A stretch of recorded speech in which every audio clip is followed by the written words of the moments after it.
Graham Bell, the man who invented the telephone. I was always interested in sounds. My mother was deaf, and my father taught deaf people. I was creative and enjoyed inventing things.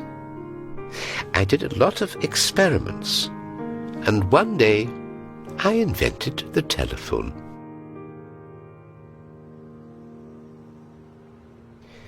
I was born in Edinburgh, Scotland. When I was a child, I liked to learn new things.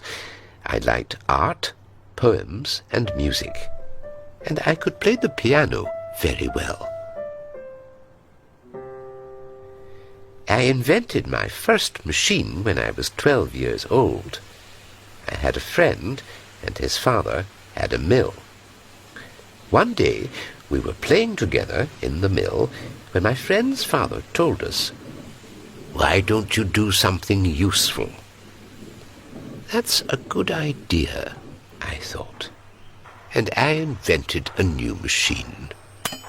My friend's father was very surprised.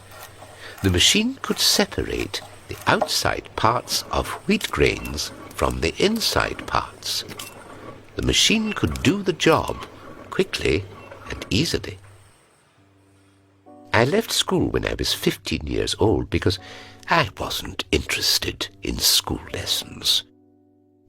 My father was worried about my decision because he thought education was very important.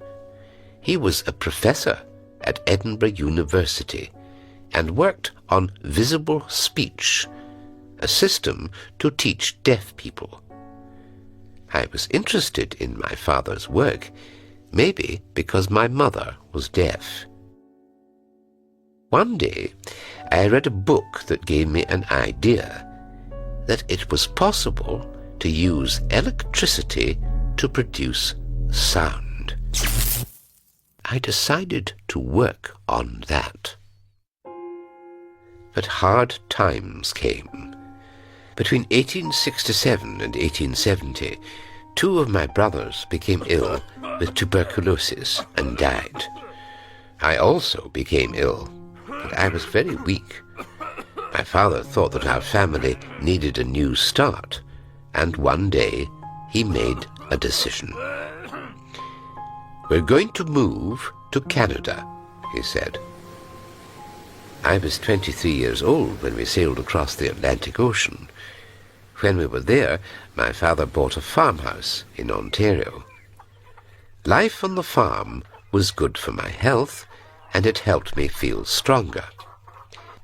In Ontario, I met the Indians from the Six Nations Reserve, learnt their language, and used my father's system to help the deaf people in their community. They were so happy that they named me Honorary Chief. To celebrate, I put on their clothes and danced. It was great fun. In 1871, my father and I started teaching deaf people in Montreal. My father was such a good teacher that he received an invitation to work in Boston in the USA. We traveled there and opened a school to train teachers of the deaf. Suddenly, my life became very busy. I spent 6 months in Boston and the rest at home in Ontario. I started my research on sounds and electricity. I did most of my research on my own at night, and I was so tired that I often had terrible headaches. In 1875, when Thomas Watson became my assistant, I finally got some help. One day, I met a man who was very important in my life. His name was Antonio Meucci. He showed me his invention, a basic telephone with one line to carry signals. His invention gave me an idea. Soon I started doing experiments to invent a telephone with more than one line. On the 2nd of June, 1875, my telephone worked for the first time. I was at one end of the line in one room, and Watson was at the other end of the line in another room. "Watson, come here. I want to see you."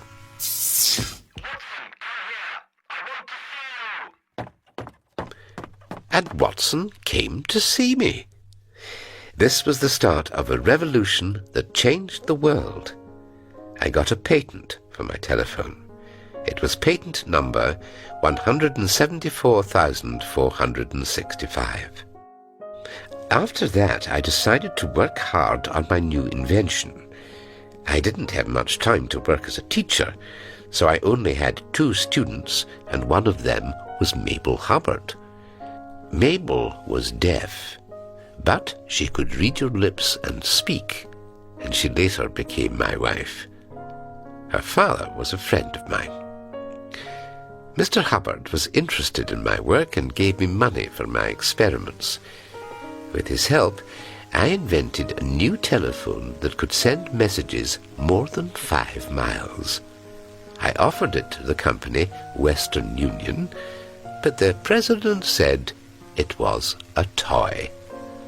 The American government said, "This telephone isn't useful, and it will be dangerous in people's homes."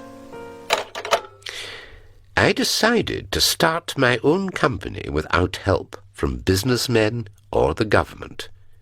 In 1877, I started the Bell Telephone Company with Mr. Hubbard. In 1881, I started the Volta Laboratory in Washington and invented many useful things. In 1885, I started a new company. I had a very busy life. I was a success.